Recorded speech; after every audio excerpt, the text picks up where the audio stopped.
Hi guys, this video is in response to a viewer's questions, the wowzers too, and additionally some other stuff I want to talk about. I feel like in the last month I've gained a lot of weight, but that's not relevant here. Um, let's talk about some of his questions. He said, sometimes I talk to people in Spanish and I don't understand the words they're saying to me. Sometimes they talk too fast, I don't understand. I think that sometimes when you haven't developed enough vocabulary, you're going to miss a lot of things and miss a lot of meaning because you don't have the vocabulary. It might also be sometimes that the person's just talking too fast or has a difficult to understand accent, but sometimes it's just you got to go back to the basics and learn like the most commonly used vocabulary words. Like if you're reading a book in English, English is your first language, there's going to be a few words here and there you don't understand, but you're going to get the meaning. But if there's so many words you don't understand, say it's a specialized text, like say you're reading a biology book and it's very high level, you might not understand a lot of it because if you don't know those individual vocabulary words, then you'd have to go back and like learn what those terms mean. So same thing with Spanish. So really do the vocabulary building. I know, there's the Pimsleur method and there's different methods, and I'm sure they all have their value. I mean, I have my own ideas about, one approach that people can take and how to learn Spanish. There's some of those approaches that say you can magically learn in 10 days or something. I mean, I don't know about that, but I think it can be a very fun process. So going back to what I said, learn the vocabulary, go with that structure. Don't be afraid to work hard and do the verbs, do the vocabulary, do the conjugations, and learn it. I think that's the fun of it too. And later speaking is also very fun. When I was learning Spanish, it was just like I was learning it just because it was another class, and I took everything school very seriously, and so I was very lucky to have a good teacher and a good program and all of that. And to be a very good student. So I learned it and I was very lucky. But later, in Spanish 1, if I had thought like, oh my God, when am I going to be able to speak?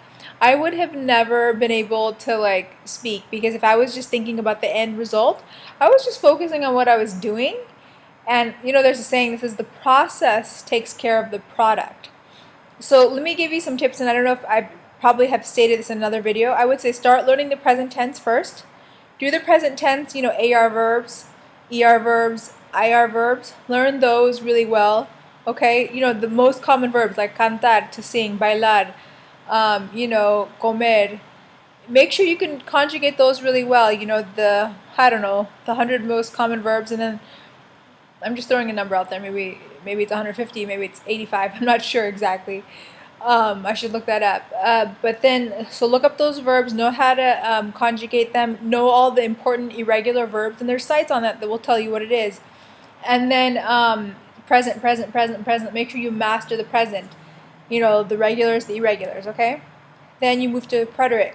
Preterite messes a lot of people up because there's so many irregulars, and they're very, very, very, very, very irregular. They're like all kinds of crazy. So you have to really, really, really, really, really master those irregulars, really, really, really, really master the preterite before you move to, usually the next one they learn after that is usually, I would say, the future tense. Future's imperfect, yeah. Preterite, then imperfect, because imperfect, it is the other past tense, the continuous past. Like, when I was a child, I would walk to school every day. Cuando era niña, caminaba a la escuela todos los días. So that's the imperfect. And then, so we have present. Learn it well before you move forward. Preterite, learn it very well, okay? And make sure you don't get the present and the preterite mixed up, because when people don't learn it well, they start to jumble it, and it just gets sloppy. It's not good, and it's frustrating at that point. And then move to probably the imperfect, the other past tense, and then make sure you know the difference between the preterite and imperfect, and the imperfect conjugations are pretty easy. Learn it, make sure you know it, make sure you know the present irregulars, preterite irregulars, the irregular verbs that are not conjugated according to the rule. Then you're going to learn the imperfect, right?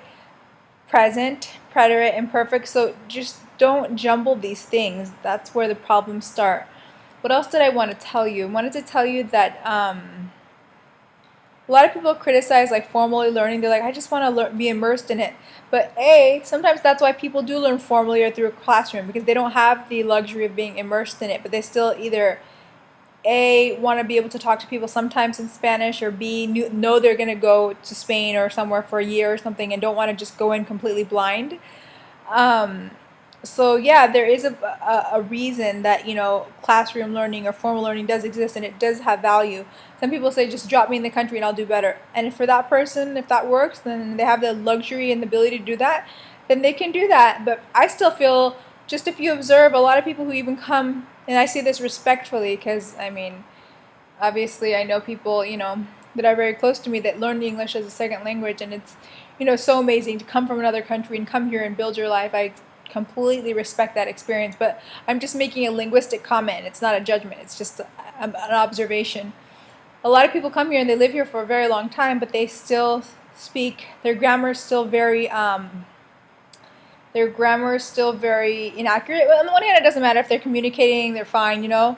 But sometimes learning the grammar and learning in a certain structured way can allow you to really establish an ability to speak in a very accurate manner. And some people say it doesn't matter, some people say it doesn't, but most people want to speak accurately. It gives them confidence.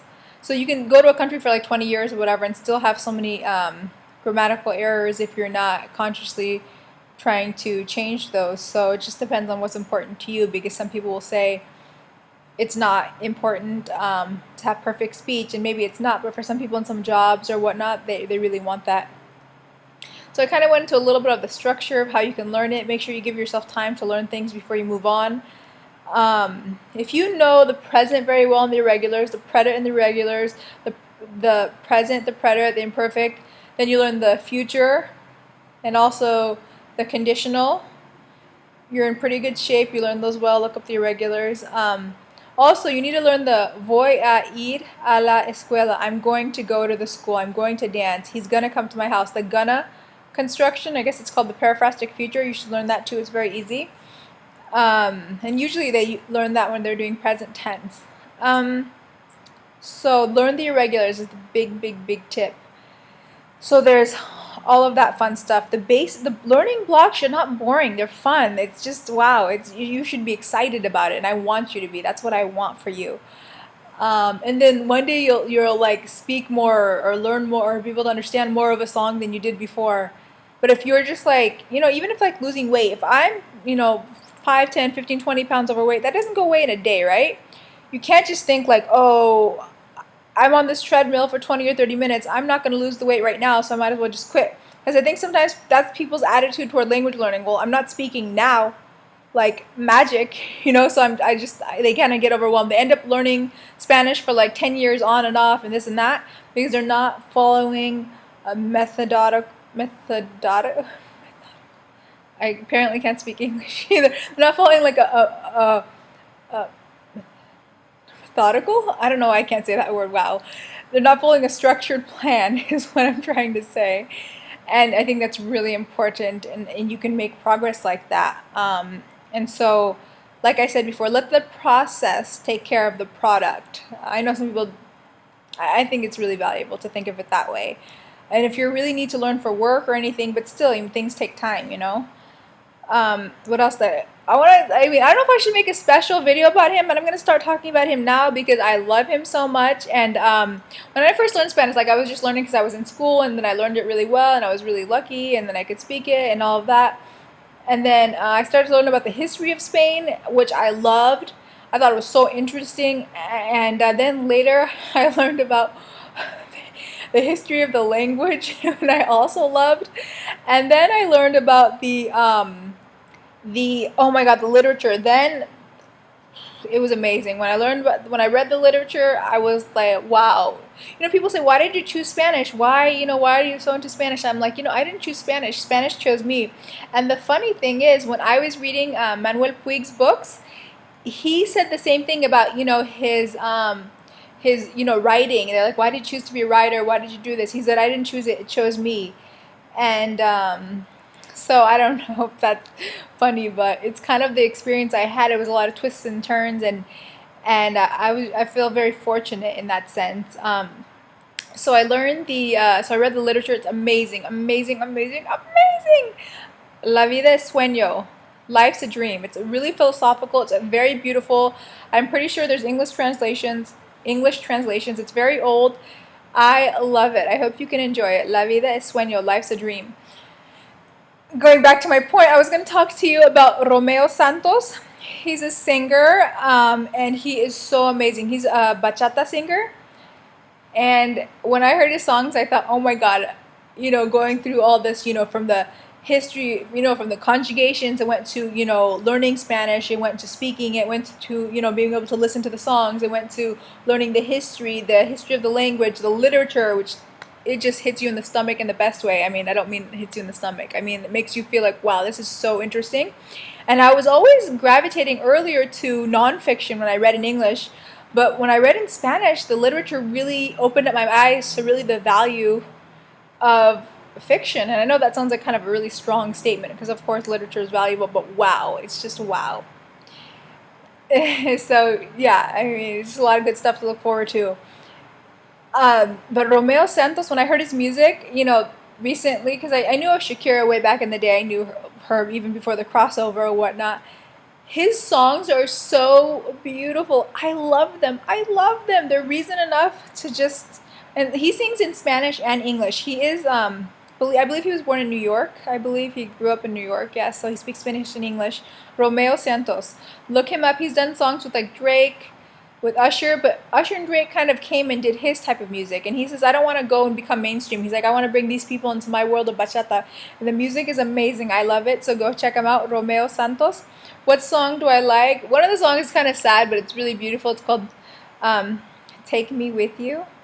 Llévame Contigo. Oh my God, I want to sing the song, but I won't subject you guys to that right now because I'm not really a singer. Oh my God, it's so good. What else did I want to tell you guys about? Some movies that I like, and maybe I'll make more formal videos like these are all the movies I like, watch them. Nueve Reinas, Nine Queens. Oh my God, I love that movie. I've seen it like 50 times. It's like really sad. I love that. Oh my God, Nine Queens. It's really old, and I think they did like a remake in English, kind of, but not as good. I didn't see it, but people told me it was not as good at all. And what else do I like? Spanish movies. I also like Italian movies, but that's kind of something different. I love that movie. And also, there's another movie called All You Men Are the Same. But I found that on Amazon for like $2,000 or something. Like I couldn't find a regular copy just to buy. Todos los hombres sois iguales.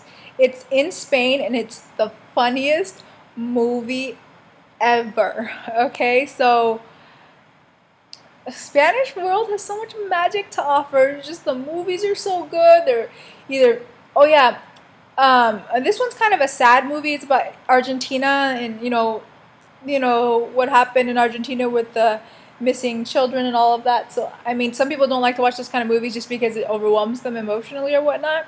But it's called La Historia Oficial, the official story.